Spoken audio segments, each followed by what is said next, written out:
नमस्ते प्यारे बच्चों, स्वागत है आपका रामरूप शर्मा चैनल पर। और मैं हूं रामरूप शर्मा। बच्चों, वीडियो जो है मैं अब शुरू कर दिया है 2023 के लिए।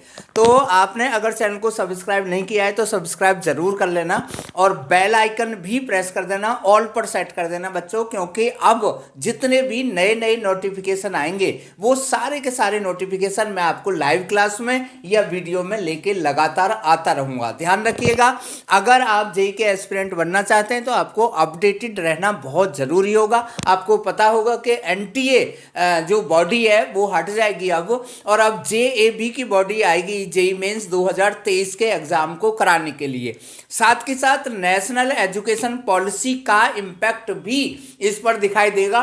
बहुत बड़े बड़े बदलाव आएंगे, तो इसलिए आपको अपडेट में या मेरे साथ में जुड़े रहना बहुत बहुत ज़्यादा ज़रूरी होगा। इस वीडियो में मैं आपको बताना चाहता हूं कि 2023 में जो जेईई मेन होगा वो कब होगा और कब होना चाहिए और क्यों होना चाहिए, वो सारे के सारे रीजन मैं आपको बता देता हूं। हालांकि अभी जेएबी ने कोई भी रिपोर्ट नहीं दी है, और बल्कि किसी ने ये कहा था कि पहला अटेम्प्ट जनवरी में होगा, तो उन्होंने उस बात को खंडन किया था, यानी कि काट दिया था, यानी कि गलत प्रूव कर दिया था कि भाई अभी हमने कोई भी चीज़ डिसाइड नहीं की है। मेरा वीडियो है कि जेईई मेंस 2023 का जो एग्जाम है वो उसका जो पहला अटेम्प्ट है वो नहीं होगा जनवरी में। अब क्यों नहीं होगा जनवरी में, ये मैं आपको रीजन बताता हूं, क्योंकि हर चीज लॉजिक पर डिपेंड है।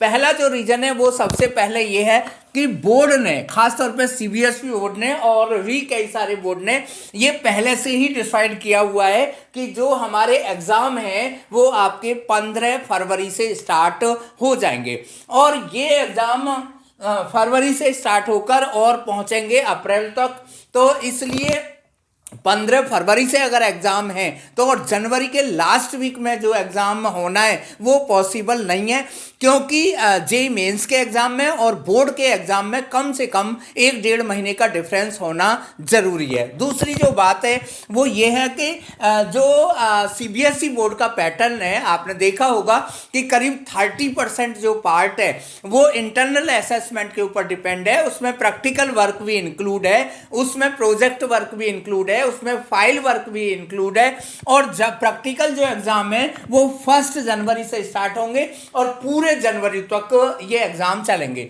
तीसरी जो बात है वो है कि जो इंटरनल असेसमेंट है वो भी जनवरी से ही स्टार्ट हो जाएगा। और प्रोजेक्ट वर्क, इसके अंदर इंटरनल असेसमेंट के अंदर 3 चीज़ें खासतौर पे आती हैं। पहला प्रोजेक्ट वर्क है, दूसरा पोर्टफोलियो है, और तीसरा जो है फाइल वर्क या कॉपी वर्क या दूसरी चीज़ें। 5-5-5 नंबर या कुछ इस तरीके से डिस्ट्रीब्यूशन उसका है।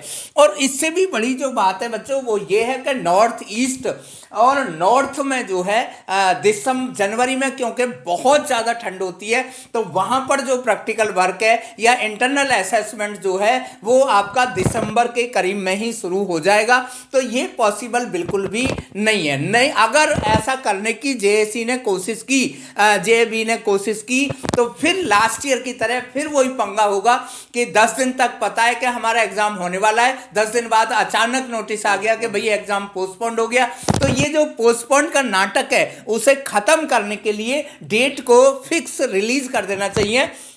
और मुझे ऐसा लगता है और ऐसा ही होगा कि पहला अटेम्प्ट अप्रैल में होगा और दूसरा जो अटेम्प्ट है वो मई में हो जाएगा, और जो आपके एडवांस का पेपर है वो जून में या जुलाई, 3 जुलाई तो नहीं कह सकते, पहले संडे में होता है, यानी कि जून के फर्स्ट संडे में या जुलाई के फर्स्ट संडे में एडवांस का एग्जाम होगा। एक बात और बता दूं बच्चे कि अगर आपने 2020 में 12th क्लास पास की है तो अब की बारी पूरे चांस है कि आपको आईआईटी और जेईई मेन देने का मौका मिलेगा। उसका रीजन ये है कि पीछे कोरोना की वजह से भी एक ईयर खराब गया है, और 2022 में ये बात तो मान ली गई है कम से कम कि टेक्निकल ग्लिच हुआ था, हालांकि उसका सॉल्यूशन नहीं निकाला। ये मुझे बड़े अफसोस लग रहा है और बहुत ही प्रायश्चित करने वाली बात है। बहुत सारे बच्चों का जो कैरियर है वो डूबा है, लेकिन हो सकता है कि उनके लिए इस साल को न्यूट्रल ईयर मान लिया जाए और उनको चांस जरूर दिया जाए। मेरे साथ आप लगातार बने रहिएगा, ऐसी ही अपडेट लगातार मैं लाता रहूंगा आपके लिए